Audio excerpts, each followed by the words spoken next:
Welcome to the meeting. Got a few visiting councillors as well. Nice to see everyone here. I want to open the meeting now. So the meeting is open, live streaming is on, but I'd also now like to move to adjourn the meeting for 20 minutes, just for those who are actually tuning in. We've just finished a rather long meeting. Went for 4 hours, and I think we just need to be able to take a break to get a couple of things in order before we kick this one off. So we'll be back in 20 minutes if I can get a seconder for adjourning the meeting. Okay, and with procedural motion, so all those in favour? That is carried. Meeting adjourned, and we'll be back at 19 minutes, 13:25.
All right, welcome back, everyone.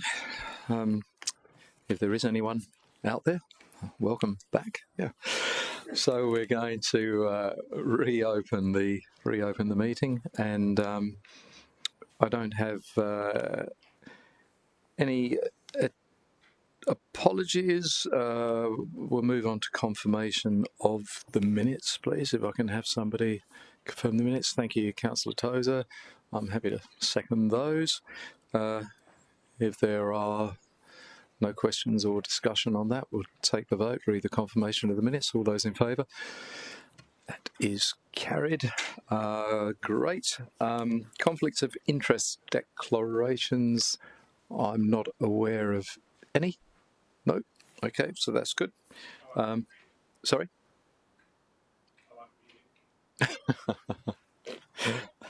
And 5 committee forward planning schedule. I don't think there's anything there. So 6 reports and presentations.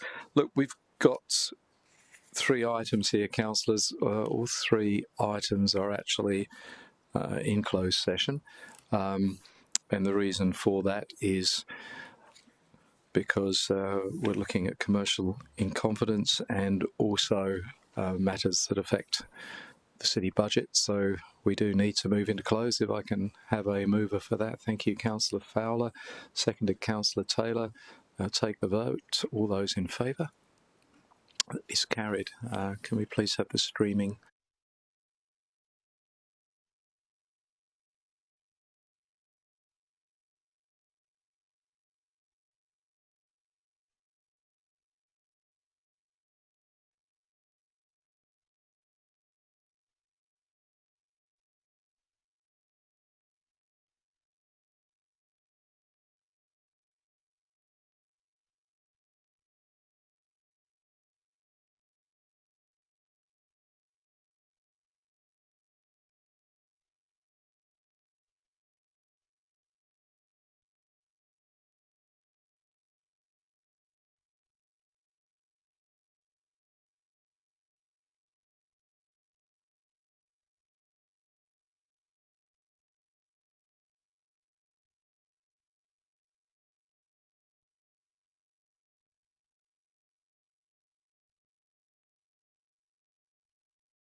Thank you. And the streaming is back on.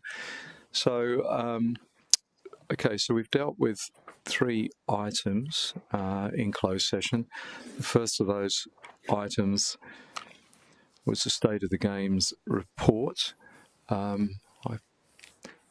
If we can have a mover for that, I believe that the mover there was Councillor Tozer and the seconder was Councillor Martin, was it? On that one? Yes. There we go, Councillor Martin. Councillor Tozer, did you wish to speak to this? It was good getting an update about the state of the games. It was in confidential, so we can't really talk about it. But there's no doubt that there's a significant both economic and social impact that will be a result of us effectively co-hosting the 2032 games, and it's great continuing to get updates on a regular basis to keep us across what's going on. And I was encouraged to hear Councillor Daniel Doran make some, proactive comments about ensuring we get the best possible outcome for Robina, which is also going to impact the community that I represent in Madraba. You did that very well. Didn't say anything confidential, did I? No, you didn't, no. Does anyone else wish to? Councillor Martin, anything to add? No? Okay. I gather you've opened and closed all at the same time. You have, all right. I gathered something correctly. We will take the vote. All those in favour? Okay, that is carried. Item 7.2, a significant contracting plan for the Gold Coast Civic Music Hall. I believe that was moved by Councillor Taylor and was seconded by Councillor Tozer. No, yes, it was. It was no, hang on. We had Councillor Fowler in there somewhere too. The first, it was the first one. It was Councillor Tozer, and it was seconded to Councillor Fowler, and Councillor Martin came in. I'm really not doing a very good job today. So, yeah, okay. So I got this one right. Councillor Taylor, second to Councillor Tozer. Councillor Taylor. You don't have to speak, but you can if you want to. No, I'd love to. Look, this is been a long time coming. As we all know, the transit and Bruce Bishop car park has been a big talking point for the city for a long period of time, particularly the centre of Surfers Paradise. We've now got the opportunity to turn the transit centre into a civic hall and live music stadium, and this starts the progress of doing a design and construct building over the next 2-3 years. So really exciting for the Gold Coast, particularly the centre of the Gold Coast. Well done. Anyone want to add? No? Okay. With that case, we'll take the vote. All those in favour?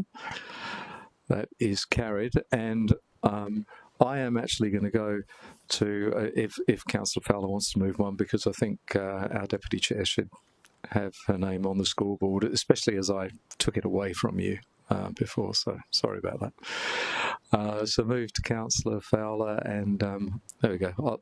I'll second. There we go. Seconded myself. Councillor Fowler, anything you wanted to say? Yeah, just that it's really exciting. We've got our International Trade and Investment Program. It's in confidential, but I think it's really imperative as a city that we are looking to new attraction markets, but also supporting from an economic development perspective across multiple industries and supporting our Gold Coast businesses. So I think it's an exciting program, and I think it will do really well across multiple industries across the city. Couldn't agree more.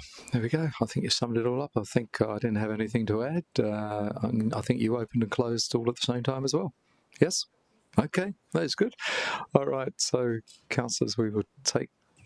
Sorry. We take the vote? We won't take the vote because it's what? What? Oh, well done. Well picked up. Oh, Ben picked it up. Well, there you go. Well done, Ben. Well done. We had the wrong dates in there. Thanks, Alicia. Okay. Wow, just in time. All right, moved. Councillor Fowler, seconded myself. All those in favour? That is carried. Councillors, we do have a late item, which I don't know whether...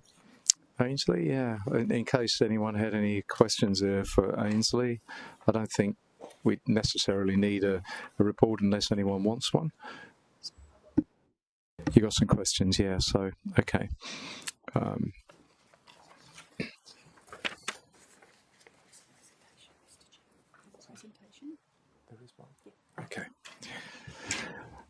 Okay, but it seems that there is a presentation here anyway, so Ainsley, yeah, I mean, I thought we could have just gone to questions, but if you want a presentation, we can do that, given you've got one prepared. I mean, it does say here report and presentation, but I wasn't sure whether you'd like one, yes? I suppose as Ainsley's gone to the trouble, why not? Yeah. Oh, it's not Ainsley doing it, no. Thank you, Councillor. We have come prepared because you never know. But thank you, councillors. The reason we're here today is to bring this item to your attention. What we're seeking is your support for an application the city has received for a 3-day music festival at Doug Jennings Park in October this year. Whilst one-day events are fairly common at Doug Jennings Park and even sometimes 2-day events, which council officers are generally comfortable approving under delegation, the 3-day format is a new proposal at this location. As such, it's deemed to be in the public interest and does carry with it the potential for reputational risk, but on the other hand, the potential for many benefits that might come with this 3-day format. So as such, we're bringing this forward to the ETE committee for a decision.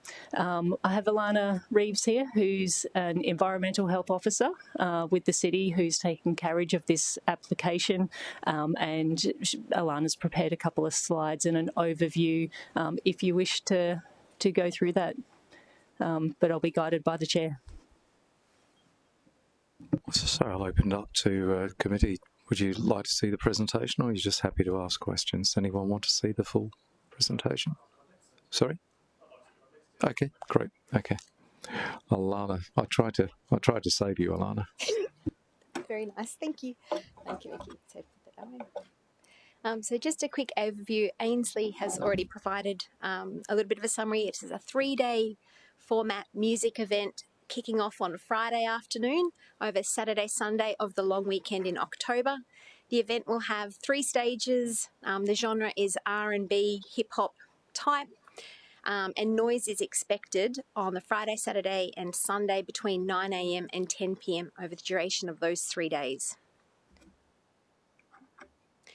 This is the version 1 of the proposed site plan. As you can see, it basically encompasses the whole of Doug Jennings Park to cater for the approximately 25,000 patrons per day.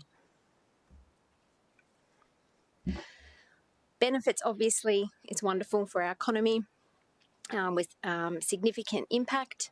It's an exclusive event. It's the only place in Australia where Promised Land will be performing, and it will also have a really wide media reach. The impact considerations are potential noise impacts, particularly that time of year for the south-southeasterly wind, which could potentially impact Southport, Labrador, Holywell, Coomera, Runaway Bay area. The surrounding uses, so the off-leash dog park, beaches and parks down SeaWorld Drive will be quite difficult for the general public to access, and it's likely to have significant impacts on the traffic network around those areas. So, yeah. That was it. I went too far. Sorry. We'll leave it there. Would you have any questions? Sorry. Councillor Taylor as the area councillor. Yes, you've probably got a few questions. Chair. A couple of questions. I'm just interested why this is coming to full council when we have 11 or 12 of these events down the Spit area, considering this event space is Gold Coast Waterways Authority or state government. So my understanding is previously it's approved by the local Waterways Authority, and the impact that the role we play is obviously the road network transport traffic management plan. I'm just interested in why this is coming to full council and others don't in this particular space. Absolutely. I'm happy to take that through you, Chair. As I said earlier, one-day events and 2-day events, particularly one day, are quite common at Doug Jennings. This is the first 3-day event. Whilst Gold Coast Waterways Authority are the body who issues a permit for they what's called a trustee permit. So they issue a permit for the use of the land at Doug Jennings Park, as they are the trustee for that land. The city still needs to, for that festival to go ahead, they need to turn that park into an entertainment venue. For the purposes of holding this festival. So that comes to the City of Gold Coast. So we would be issuing an entertainment venue licence, and we will also issue a permit for interference with a road, so the road closures. So there are 2 permits that the City will issue. Generally speaking, Gold Coast Waterways Authority won't issue their permit until we've issued ours. If that's all correct, Alana. So can I just clarify, you're saying they haven't issued it at this stage? My understanding they had, or were they considering waiting for us? So what they've done at this point in time is accepted the park booking. Generally speaking, the permit for the land use wouldn't happen until much closer to the event itself, once Gold Coast Waterways Authority and all the other state bodies in there, as well as council, has received all of the required documentation, and everyone's happy with the documents, and we're satisfied that the event is looking like it will be a successful outcome, both from an amenity perspective, stakeholder engagement, noise management, traffic management, etc. So yeah, usually Gold Coast Waterways Authority will wait until everyone else has issued their permits. Can I follow a couple more questions? I suppose my interest again is the traffic management, and we do have a lot of businesses, particularly the entrance to the Spit. I'm just interested in the impact of that road network for those businesses for the 3 days. I do understand that the 3rd day, I think, is towards the end of it, but again, short notice impact for 3 days amenity. And the second question would be, what general public will be lost for 3 days for that particular area? We know we've got some business down there, we've got dog parks, so how much of the public space will be lost for those 3 days? Through the chair, I might answer the first part and let Alana answer the second part of that question. So in terms of traffic management, yes, we will be impacted. And always will be, with Doug Jennings being a single road in and out. The promoter is trying to come up with ways of reducing the impact on the road network. So the proposal at this point is to have a complimentary shuttle bus for ticket holders leaving from 2 locations, so one in Surfers Paradise and one in Southport. Their website as well, they are also selling ticketed ferry service. All of that still needs to be worked through. They're also trying to reduce or steer people away from rideshare services, because rideshare services tend to clog up Seawell Drive, and push them more towards the complimentary shuttle buses. There will also be a management plan in place for Lime bikes as well. Alana, the second part of that question was around the amenity and spaces. Yep, no worries.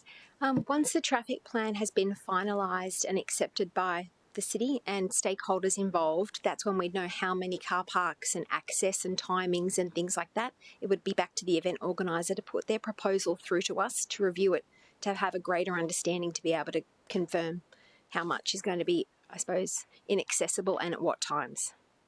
I suppose my question is that actual end of the Spit, that area we're talking about, there'll be no access to public for those, I'd say, 2.5 days access to that northern end of the Spit. It would depend, through the chair, it would depend on when the full road closures are implemented as to who can get down there and at what time. So it would all be based on the final traffic management plan. And obviously we're not talking about the traffic management plan at this stage, because that's, I believe, has to be submitted and we have to work through it. And I suppose it's maybe not you may not be able to give an answer now, but being a long weekend, and obviously people travel here, and the Spit's a highly used area, particularly you've got SeaWorld down there and some major business organisations. They're concerned on the impact of the businesses, tourists and an active area for 3 days is my interest, and how we manage that when the assessment's done. Okay, I'm going to go to Councillor Curtis, and I'll come back down this way too. Thank you, Chair. So I have two lines of inquiries, one based on the amenity impact and then one based on the economic benefit. So firstly, I really liked the way this report was written. I know it was a short notice one and I just found it really easy to follow, and I liked that it spoke to acknowledging the community tolerance for this type of event. So I did note that this particular event only got 5 complaints last time it was run, but the last couple of events I'm aware of a lot more complaints, and so I feel like that's an indication of an increased load on the community. And looking after Runaway Bay, the last event there was particularly loud and according to all complaints. So I was wondering, as a question on notice, if we could have a bit more information about not so much this one, but the last couple of rounds of events and what kind of complaints they've generated from an amenity impact point, just so we have that for our decision making. And then my second question, and it might be a question on notice as well, with regard to the economic impact. So this is a long weekend. What do our occupancy rates usually set out for a springtime warm long weekend event anyway? Because I feel like we would be at a high occupancy rate. And I'm not necessarily thinking this is filling a void like it was in other examples where we've activated during winter at a time where we wouldn't have as high occupancy rates. Sorry, Alicia. Through the chair, I think Alana might have some information for you in regards to the first part of your question, so the previous 2 events. Yeah, through the chair. So sometimes we can have significant events at Doug Jennings Park and the city receives no noise complaints whatsoever. However, it's a site that is very significantly impacted by weather. So if we have, favourable weather conditions, we can operate these events relatively with minimal amenity impacts.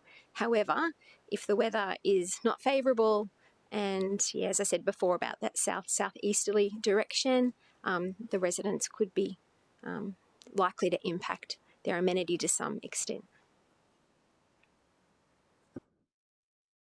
Okay, we just need to come back to the second question. So I think Alicia was going to jump in and try and attempt to answer that one. Thank you, Mr. I was just going to say, Councillor Curtis, what we can do is work with EGC, who normally have those figures, and get a response to you before full council next week. I think that's best. Councillor Fowler.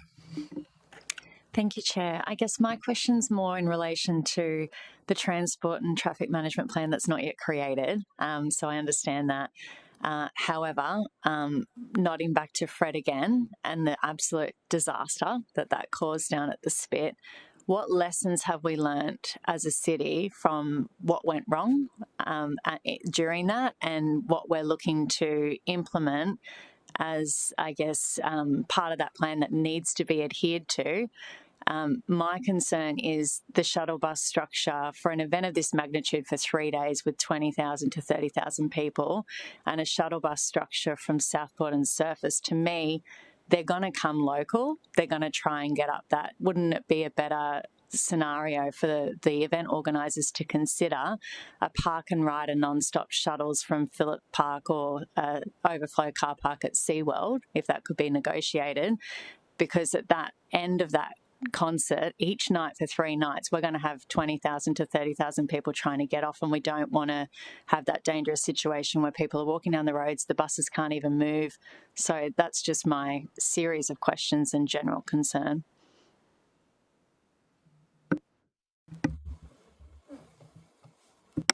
Yep, through the chair.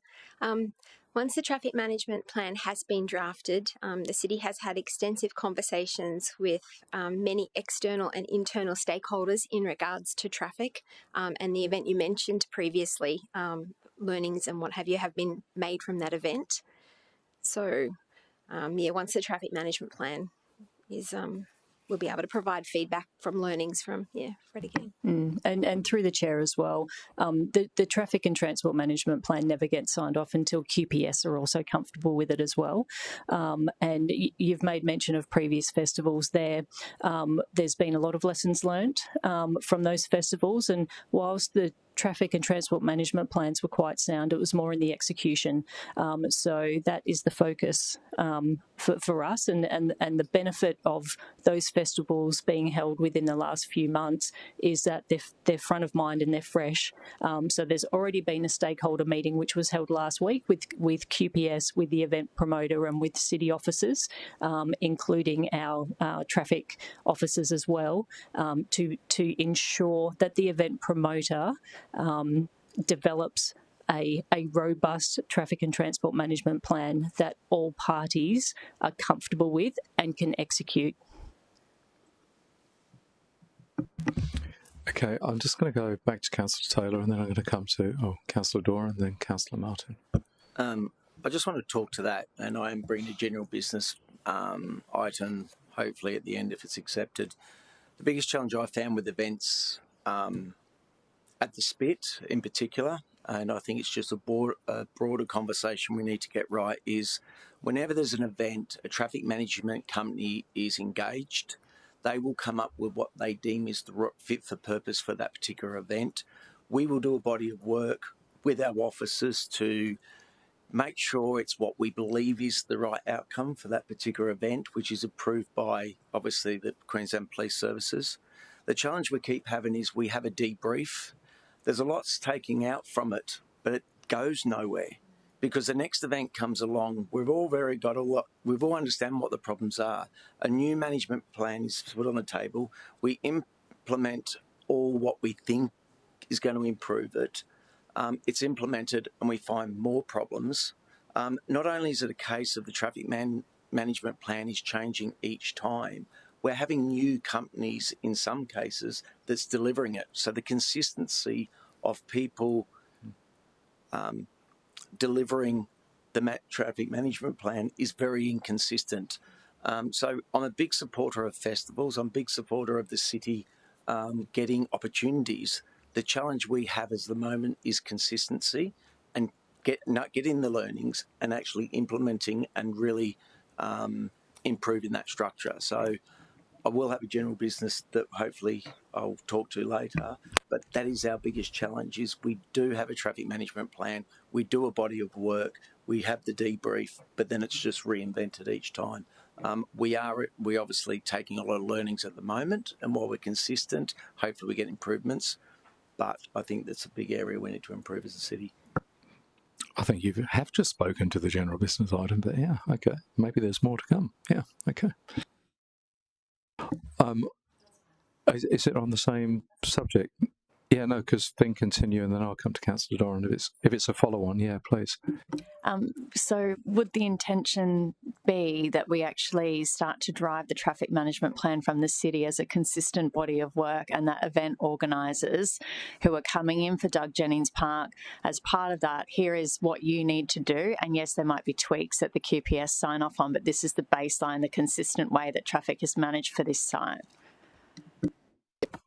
Through you, Mr. Chair, Councillor Fowler, absolutely. So we've had meetings, excuse me, that Ainsley's spoken about exactly that.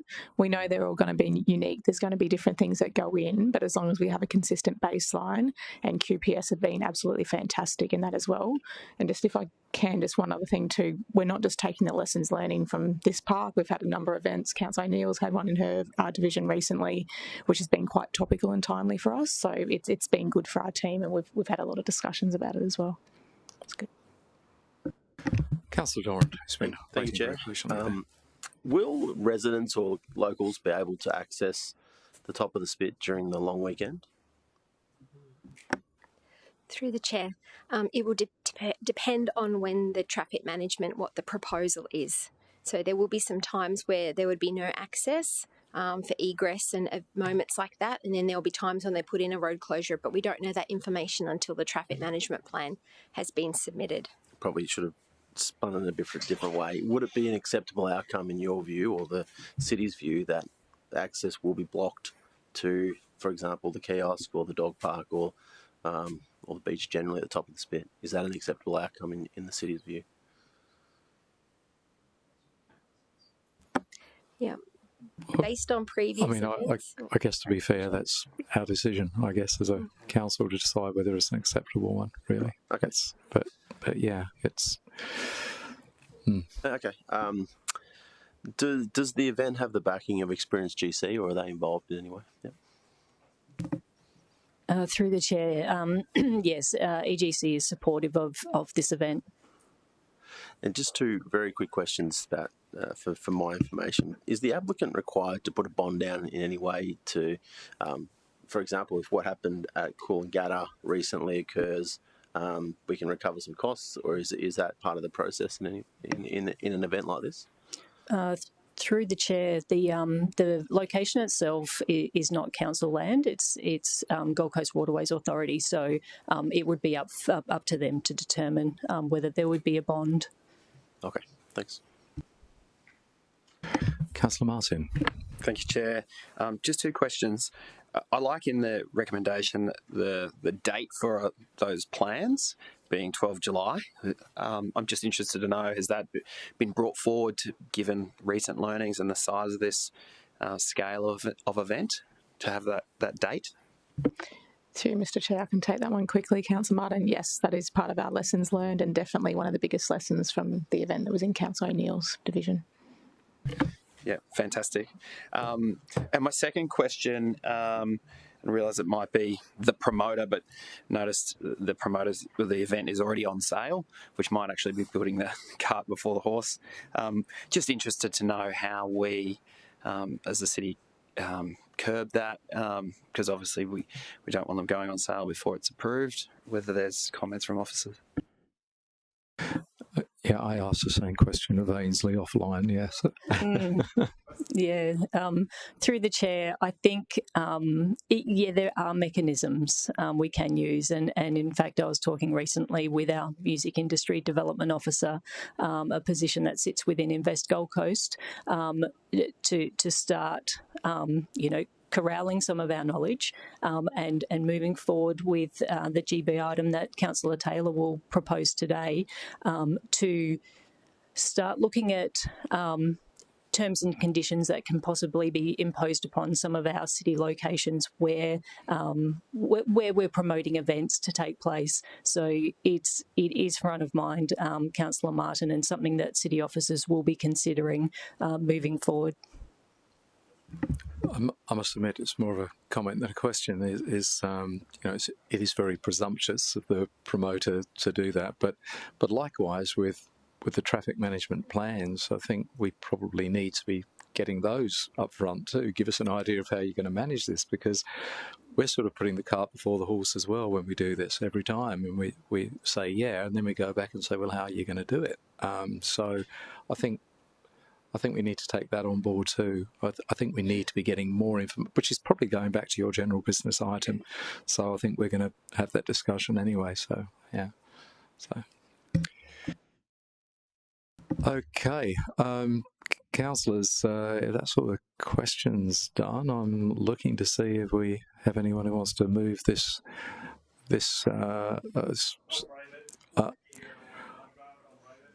okay, so it's Councillor Tozer. I think, okay, I was going to, no, I'll jump in. I feel I probably need to put my head on the chopping block here as well and spare some others here, so I'm happy to second that. And Councillor, Councillor Tozer, do you want to open the batting? Although really we should be giving that to Councillor Doran. He should always open the batting.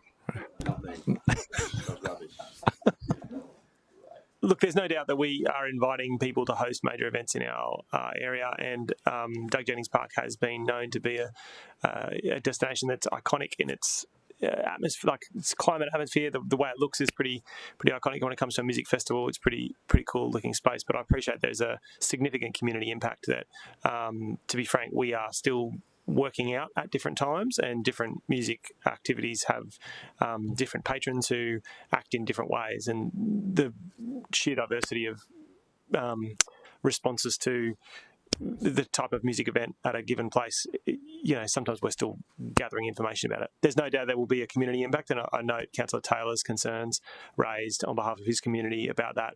But I do think we we do want to, we want to be a place where these sort of events are proposed to be held, and we do want to get better at managing them well. And so I'm supporting on that basis. I think we have more work to do, but I feel like we are improving, and that's a positive thing. So, Councillor Taylor, do you want to speak to the motion? Yeah, I'll talk to it. Look, for me, we are a city that we want to attract as many of the great artists we can to the city, whether it's a concert or whether it's a DJ or any type of event types. We're going through a phase where we're getting the opportunities since COVID. I was the first one to say I did vote for the one down at Coolangatta, and I did do that for the fact of understanding what are our location, what works and what doesn't work. I think even though 3 days does concern me, I'm sure the officers will come up with a short-term solution to get through this event that we then can take some more learnings out of this particular event. The big thing I'm going to be interested in is moving forward is how we start managing events and festivals moving forward, and that's what my GB moving forward will be talking about. So great opportunity for the city, great opportunity to bring these events to the city, but we've got to start getting smarter in this space.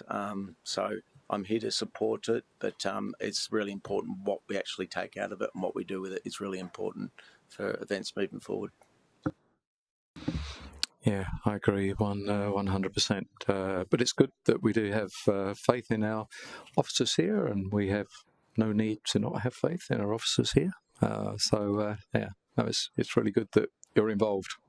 That gives us some comfort, a high level of comfort. Okay, anyone want to speak against? Councillor Curtis. I'm noting I'm not on your committee, so only if you'll indulge me. I will indulge you, yes. So, firstly, I do fully understand that we do proclaim to be an event city, and I think it's really important that we live that virtue. And I understand that this sort of event improves our tourism offerings, but I think we also have a responsibility to preserve the amenity and the impact of our residents. And noting that this is one of the best long weekends in terms of weather on the calendar, I know that we've mentioned that the Spit is a dog beach, but it's also the best snorkeling. It also is the best snorkeling access point. It is a scuba diving access point. It's the best surf on the northern end of the Gold Coast, and to lose that for our long weekend, it's a big price to pay for the local residents that enjoy that. Second to that, obviously, the sound impacts that could occur depending on the wind direction, I appreciate, makes for a pretty sucky long weekend if it does go poorly. So yeah, I would find it difficult to support full council, and I'd just encourage my colleagues to think about the real amenity impacts for a long weekend that should be one of the best for those locals that want to stay home and enjoy our backyard. Okay. Okay, look, I'm just going to speak very briefly, and I think you've raised some very valid points there, and I think it comes back to the question that Councillor Doran asked about, really is this a good outcome for the city? And it really is a fine balancing act as to whether it is, whether it isn't. Certainly there are major challenges and there will be an impact on those locals. We don't know how big an impact at this point, as we say, with that traffic management is going to be absolutely crucial to, when that area is going to be clear and whether residents can actually get to enjoy those things. But for me, as a huge supporter of events, and I think we need to show that that we're open for business when it comes to events in our city and varied events. I mean, this is a good demographic as well, that sort of 20 to 40. And I think that it is something, every event, as has been said before, is something we learn from so we can actually do things better. And we do need to do things better. We all, we all agree with that. But I think if the economic impact is what it's projected to be, I find it very, very hard to actually not not support this and give this promoter a go. I understand it's a different organiser who's come in. Yeah, is that correct? Yeah, so same promoter as the previous 2 years, but a new management team or event management team under the promoter. So hopefully that will result in a better outcome. But yeah, take fully on board. You raised very valid points, Councillor Curtis. So if no one else wishes to speak, I'll go back to Councillor Tozer to close if he so wishes. No, I don't reckon I am. I think Councillor Curtis made some good points, so we'll see how we go. In which case, we'll put the vote. Fortunately, not fortunately, but Councillor Curtis can't vote. So that was a slip of the tongue, a Freudian slip. Yeah. So you'll get your chance at full councillor. I'm going to call it a division. Oh, okay. Okay, put the cat amongst the pigeons. Okay. Councillor Tozer has called a division, so we would take the vote. All those in favour? So I can call it, I suppose, can't I? Yeah. So it's, yes, you called it, please. Yeah. The old days. Councillor Castro, Councillor Taylor, Councillor Fowler, Councillor Martin, Councillor Tozer and Councillor Marshall. Against? Oh, okay. Okay, so the committee is supportive. All right, that's good. Thank you. Okay, we do have two, and thank you very, very much, Alana. Thanks, Ainsley. And thanks, Alicia, for calling the division. Yeah, you've done that before. You're very good at it. Very good.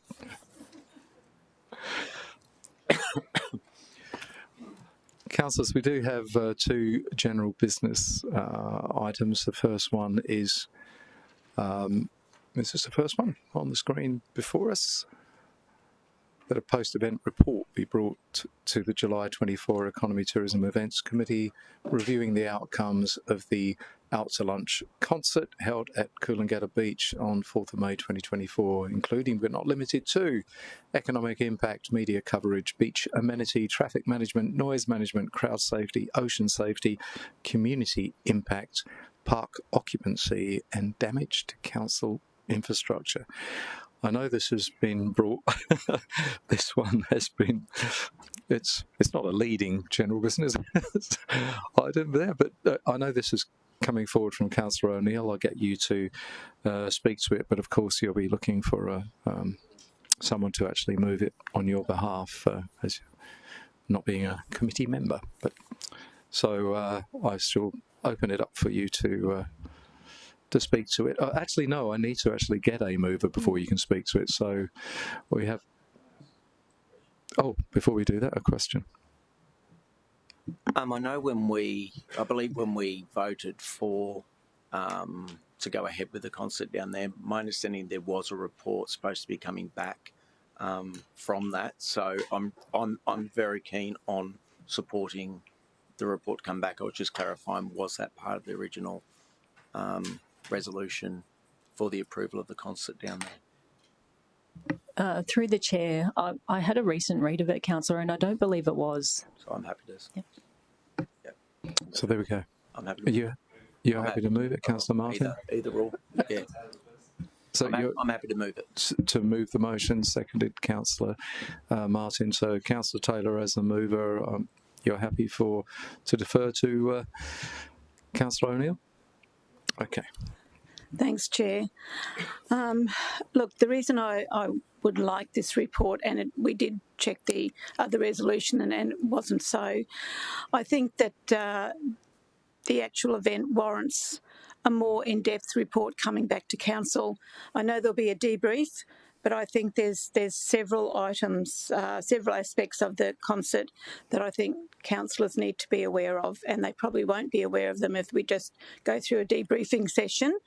Yes, there may be, the aspects may come up with all the, the stakeholder groups that and all the approval officers and things like that, but I think councillors really need to know. And some of those, and I won't dwell on it too much because I sort of talked to this Out to Lunch concert as being the good, the bad and the ugly, because there were some really good parts about it, there were some bad parts about it, and what you saw left over along the whole foreshore of Coolangatta, was the ugly. I think what needs to be looked at, certainly the economic impact. I know they've quoted some numbers, which I seriously doubt. So I'd like to see the official stats. I'll just, they've quoted $50 million economic impact. Now, I know Cooley Rocks On in 2023 brought in 18 million. The air show last year brought in 30 million. So I'm sorry, I'm doubting the 50 million figure. But that will come back. They will have to give official stats on that. But I think we need to look at things like, should we have an event like that again in the precinct when it's already, we have a major event on that weekend in the WSL, and we're going to have the tour event, WSL tour event, back next year. So that's going to be an even bigger event than the Challenger Series. And I know there was some overlap between the Challenger Series and the Out to Lunch concert as far as road closures goes, and one event impacted the other. So, and that certainly came across my desk, and I do hope that I'll be one of the people who get to actually speak to the officers when they do this, when they prepare this report, because I was very personally involved in some of this because of the event organisers dropping the ball. And that was in their consultation with impacted stakeholders, accommodation houses in particular, in the street where we had to close where they had to close the street off, and they weren't informed until very late in the piece, and that's just not good enough for an event that size. Certainly, I think we have to look at, if we have an event like this and in a precinct like this, what measures need to be in place as far as impact with heavy machinery, infrastructure that has to be built. What they need, do they need matting, and especially if it rains. Even if it hadn't rained, that foreshore would have had damage because of the heavy machinery, the way they bought and the way they did their infrastructure.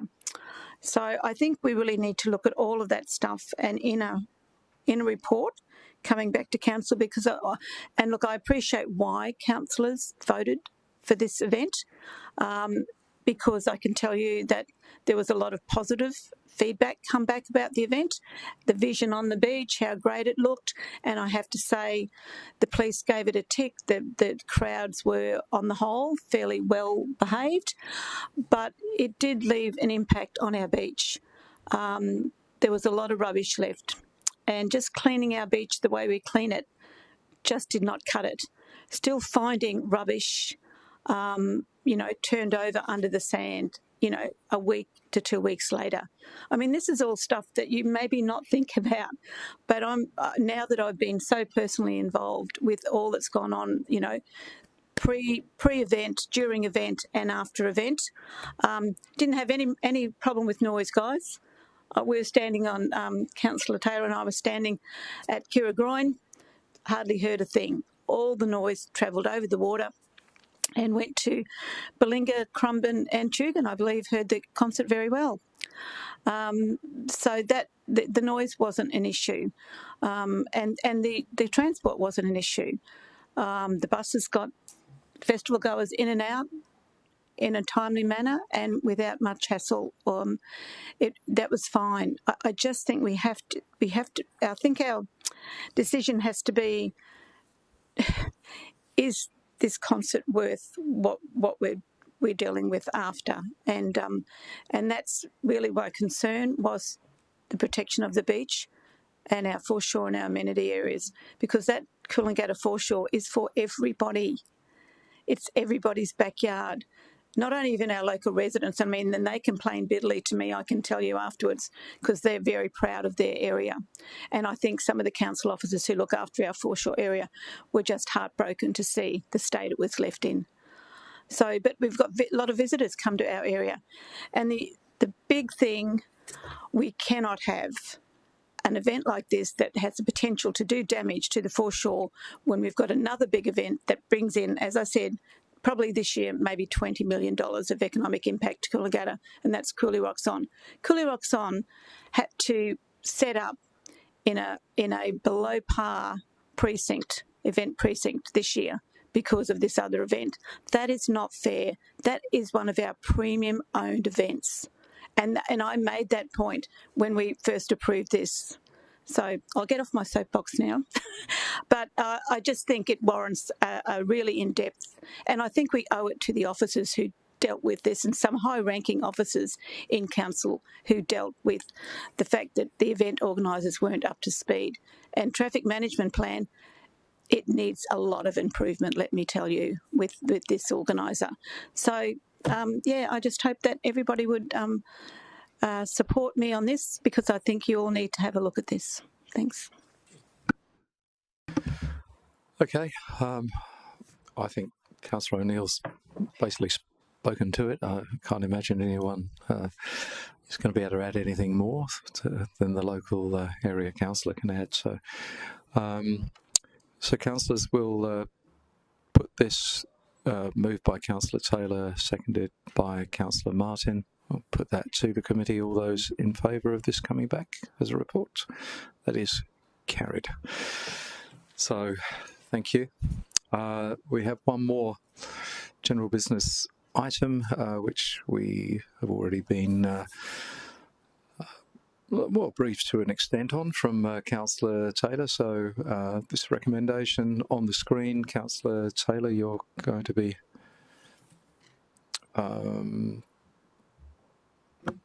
yes, hang on, yeah. So you're going to be moving this? Yes, please. Okay, all right. I'm happy to second. So, Councillor Taylor, over to you. So what I'm after is a report be brought to Future Economy Tourism Events Committee meeting, which includes an overview of a city strategy for events, including applications, available infrastructure, and includes clarity on the roles and responsibility between the City of Gold Coast, Experience Gold Coast, and any state government agencies in both attracting and managing events of the city. One thing for myself at the SPIT, we have three different stakeholders. We have the Gold Coast Waterway that manage the land.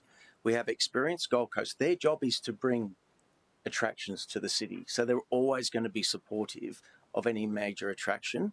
And thirdly, our city officers have to deal with the impacts of any of these events. So I'm using the SPIT as an example of three levels that need to get together to understand how an event would operate in that location. But that just brings to light, after seeing the event down at Coolangatta, where are our event spaces on the Gold Coast for these opportunities if they come? We need to understand where are the spaces, what size of crowd can they hold. We've spoken about the SPIT and understanding there was different impacts, and we've had different feedback. That's been the difference between a 15,000 event, a 30,000 event, a learning I've taken, a concert between a festivals, the impacts, understanding each of our locations. How many should we have in those particular locations in a year? Okay, the challenge I'm seeing at the SPIT is we're going to have 12 this year. What is the appropriate amount that we should have at any of our locations? How many days are they capable of holding? Again, the challenge we have as a city, we may have a great location, but how do we get in? How do we get out? And if we do want these locations to be an important part of the events moving forward, are we actually planning for the infrastructure for these events to be held? Again, talking to Coolangatta, has it been designed to have these type of events? So this should start talking about our infrastructure improvements down the track for each of these additional spaces. Touched on working with each of the stakeholders. I just touched on three then. We've got Parkland, we've got the Parklands, South Parklands, we've got Doug Jennings, we've got People's First Stadium, we've had Coolangatta Beach. We've got different types of events. We've got city-owned events. So we do have them at Currawong Park. We have them at Pratton Park. We have them in Coolangatta. What are the different types of events and where they should be located? But more importantly, with a traffic management plan, my personal opinion is we need to set what a traffic management plan is for each of these locations. We should know what type of traffic management plan should be in place for different size of events. and we should be in control of who runs them. It's no good to us having 3 events and having 3 traffic management people in there. Each time, they're not, the individual companies aren't going to take learnings from it. So I think we need to get bigger in the space. So this, bringing to the committee today and to council, is to say we need to do this better. We've had a big conversation today about an event coming up. We've had an experience of one in Coolangatta. I think we've all voted because we think the city is an entertainment attraction for the city, but we now need to get a rope round it. And I believe this body of work will get together with our officers to work with all parties and bring a report back to understand a lot of those challenges that we are facing with these events moving forward. I'm going to go to Councillor Fowler and then Councillor Doran. Thank you, Chair. Would the mover be, through you, Chair, would the mover be amendable to the importance on transport and traffic management and the planning of that, actually adding that to the motion? Yeah, definitely. That's one of the major concerns I've had. So, yes, thank you. Okay. Through you, Mr. Chair, Councillor Fowler, we could add it in that bracketed area. Are you happy with that?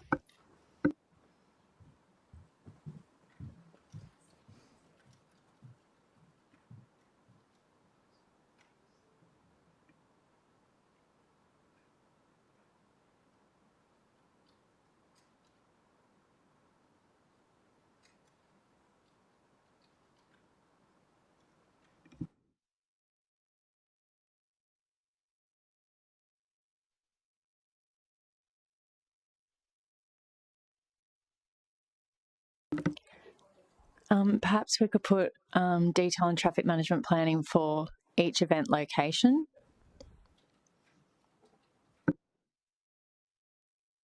Just noting that it will likely differ.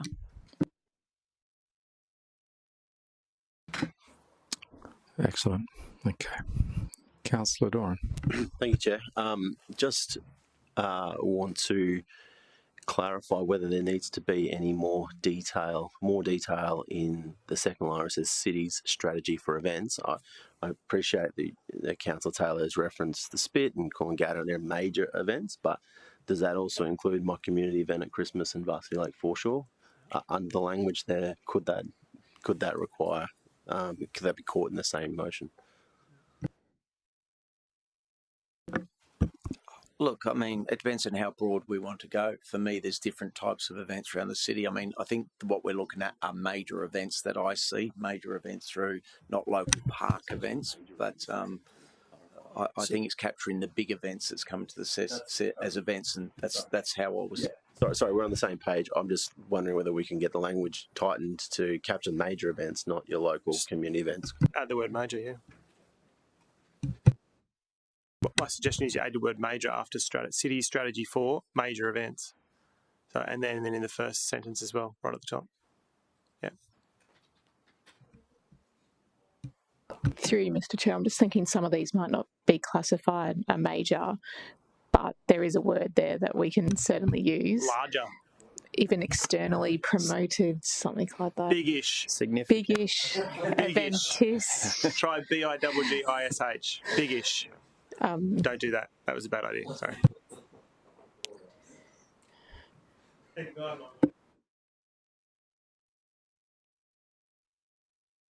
How about this one through you, Mr. Chair? Significant third-party delivered events. That's Ainsley's wording. It's good. She's on it. Ainsley's very good. She's very good. Yeah. Thank you, Ainsley. Oh. Councillor Taylor, do you still have ownership of this general business item? Are you happy with it? Okay. Okay. And if you're happy, then I'm happy as a seconder. So, okay.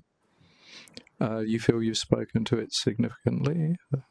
Yes? Okay. All right. In which case, well, it might be time to take that vote. Everyone's getting very excited. Which way are the hands going to go? Here we go. On the count of 3. All those in favour? 1, 2, 3.